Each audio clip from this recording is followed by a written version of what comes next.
Alam mo, if you've been scrolling through TikTok, Instagram, or even just looking at skincare products lately, feeling ko imposibleng di mo pa narinig itong mga words na to. PDRN, PN, Salmon DNA, Exosomes, regenerative skincare, parang biglang lahat meron. Lahat na lang merong Salmon DNA. Lahat lang ng products regenerative. Lahat may glow, lahat anti-aging. And honestly, if nalilito ka na sa mga terms na yan, I don't blame you. Because ako, even as a dermatologist, napapansin ko din na every few months, trend, may bagong ingredient, bagong buzzword, bagong technology, na bigla na lang lahat ng products at treatments meron na.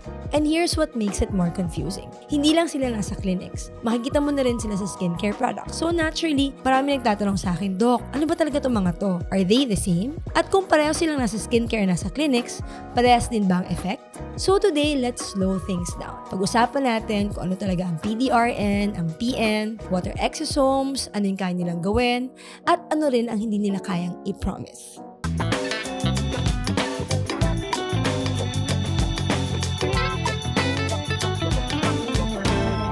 Hi everyone, I'm Dr. Gaile. Welcome back to DERM TALK. Today we're talking about one of the fastest growing trends in aesthetic medicine and skincare right now, PDRN, PN, and exosomes, and what many brands are now calling regenerative skincare. And before we start, I want to make something clear ha. Hindi ito anti-treatment episode. Hindi rin ito para sabihin na fake yan lahat, huwag kayo maniwala dyan. My goal today is very simple. I want to separate marketing from science because those two are not always the same thing. And once you understand the difference, mas magiging madali sa'yo mag-decide kung alin ang worth trying and alin ang kailangan mong tingnan ng mas mabuti. Okay, so let's start with PDRN and PN. And yes, ito yung madalas mong marinig ngayon na tinatawag ng Salmon DNA. Actually, kapag sinabi nating PDRN, ang ibig sabihin niyan ay polydeoxyribonucleotide and PN naman is polynucleotides. Medyo intimidating siyang pakinggan, kaya most brands and clinics simply call it Salmon DNA. But here's the important part. PDRN and PN are not literally Salmon DNA and putting them directly on their faces. Kasi minsan parang ganun yung dating online. Parang, uy, may Salmon DNA ito kaya mas maganda. And syempre, bilang consumer, napapaisip ka rin, okay, pero bakit? What people are really referring to is PDRN or PN, derived and processed from Salmon DNA. So these two are the same molecule at different sizes. Yung main difference nilang dalawa is yung length or haba ng DNA fragments. And the reason they became popular is because researchers started looking at its potential role in supporting tissue repair and skin recovery. PN or polynucleotide is the bigger molecule and is made up of long chains of nucleotides, and dahil dito para mag-work siya, you need to inject them into the skin. That's why PN treatments are done in clinic. So in general, ano bang ginagawa nito? It provides structural support via physical scaffolding. So pag in-inject mo siya, may scaffold siya. And meron din siyang biostimulatory effects. PDRN naman is the one with shorter fragments of DNA, and because mas maliit yung size niya, it can be used both as injectable and as part of skincare products and applied directly onto the skin. Yung effect naman itong PDRN is more anti-inflammatory, wound healing, and tissue repair. This is what we refer to when we talk about skincare products. Notice na yung ginagamit kong words are support, biostimulatory, tissue repair, wound healing, at hindi ko sinasabing reverse aging, magiging baby skin ka ulit, hindi ko din sinasabing mawawala lahat ng concerns mo because that's where marketing and science sometimes start going in different directions. Kasi kapag nakakita ka ng content online, minsan ang dating, parang ito na yung ingredient na iniintay nating lahat. Ito na yung sagot sa wrinkles, ito na yung sagot sa aging, ito na yung sagot sa damaged skin. But that's not how dermatology works. Very rarely do we look at one ingredient and say,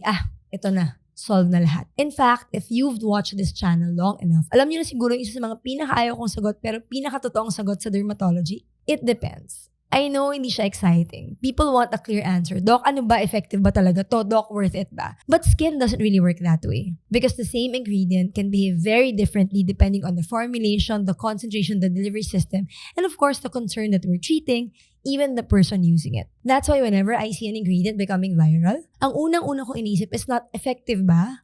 Ang una kong iniisip is para kanino? And this is also where people get confused between skincare products and in-clinic treatments. Because ngayon nakikita mo na yung PDRN and PN everywhere. Meron na siyang serum, cream, ampule, facial, skin booster, may injectable procedures. So naturally, ang iniisip ng maraming tao, pare-pareho lang ba lahat ng yan? The answer is, again, not necessarily. And this is important because consumers often focus on the ingredient name. But in reality, the delivery method matters too. Hindi porket parehas yung ingredients sa label, parehas na rin yung magiging experience. Now, let's talk about exosomes. And honestly, if PDRN or PN is trending, exosomes are too and are probably even more confusing. Kasi minsan makikita mo sila sa skincare products, minsan meron din sa clinics, and minsan magkasama pa silang minamarket. And because they're often marketed together, maraming taong nag-a-assume na parehas lang sila. But they're actually very different. If PDRN and PN belong to a group called polynucleotides, exosomes are something else entirely. Yung pinakamadaling way to think about exosomes is this. Imagine mo na may communication na nangyayari between our cells. So yung cells natin, they don't just sit there. They're constantly sending signals, instructions to one another. Exosomes are often described as tiny messengers involved in that communication.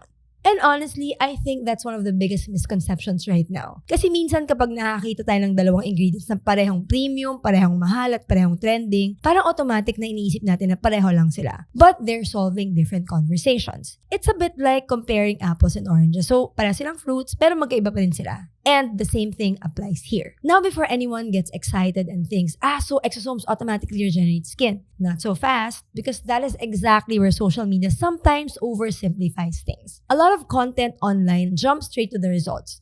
Yung glow, yung repair, yung recovery, yung looking skin. But there's one very important step that's often skipped. Understanding what we actually know versus what people are assuming.